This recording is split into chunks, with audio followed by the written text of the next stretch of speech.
Thank you for allowing me to present my involvement in the recent John Jay Marble Falls football game held on September 4th, 2015. The first thing I'd like to say, and I will repeat frequently, I never told any players on the John Jay football team to hit, take out, destroy, or do any other bodily harm to any players, coaches, or referees.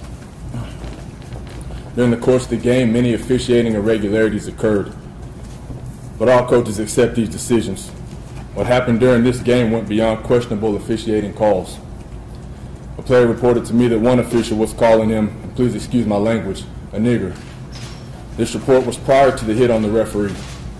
I had no reason to doubt the player because I've coached him for 4 years. He has always been honest and upfront with me. He's never accused an official of any misconduct, and his statement was so far out of character that it surprised me. This time I told my offensive coordinator, who was standing to my left, what the player told me. We both reported this to the head coach. I watched my head coach approach the referee on the sideline, but I don't know what was said or discussed at that moment. I'm an intense coach who does not hesitate to say things to properly motivate my players. I said a lot of things to the players on the sideline that night to keep them motivated because they're letting the officiating get to them. I also made comments aloud to no one in particular. I cannot remember everything that I said at that game because I did not realize that I would be questioned later about what may have been said. With only several minutes left in the game and everyone being upset about the officiating and racism, I made the comment, and please excuse my language, this motherfucker has got to pay the price. The statement was made aloud to myself out of frustration, but was not directed to anyone. The media has reported many different variations of what I said, but I never told any players on the John Jay football team to hit, take out, destroy, or do any other bodily harm to anyone. My comment was not intended to be taken literally by anyone who may have overheard my comment. I was just as surprised when Victor and Michael hit that referee as anyone else.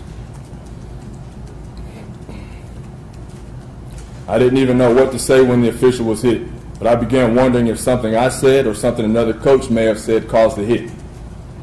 As the team was walking to the locker room, I had a lot of thoughts going through my head about the game. At that point, I turned to a fellow coach and said, I hope you don't think less of me, but those boys may have hit the referee because of what I said. That coach didn't ask me anything, and I didn't explain any further. An hour or so later on the bus ride home, me and the head coach were having a conversation about the game. He mentioned that what happened was going to be a big deal and my heart broke for my players. I knew it was their emotions toward this one referee that made them hit him. At that point, I think we were all feeling that way. I love Michael and Victor like they're my own kids. Like I said in my previous statement to the district, I would take a bullet for these players, and that is what I thought I was doing when I initially took the blame.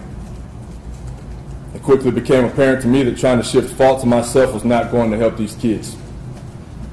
I have not seen any written statements that supposedly accuse me of my misconduct, so it's difficult for me to defend myself when I don't know exactly what I'm being accused of and by whom.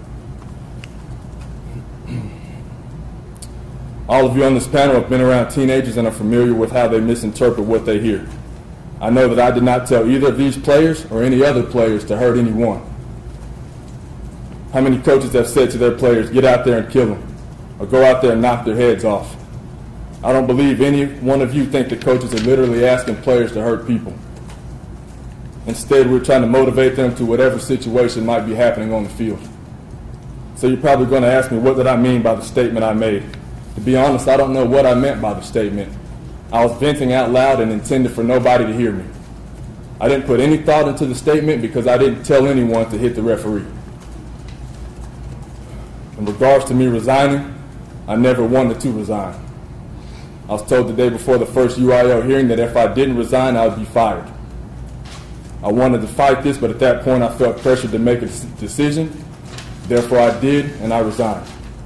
Again, I would like to state, I never directed or told any players to hit or hurt the referee during the game on September 4th, 2015 between John Jay and Marble Falls.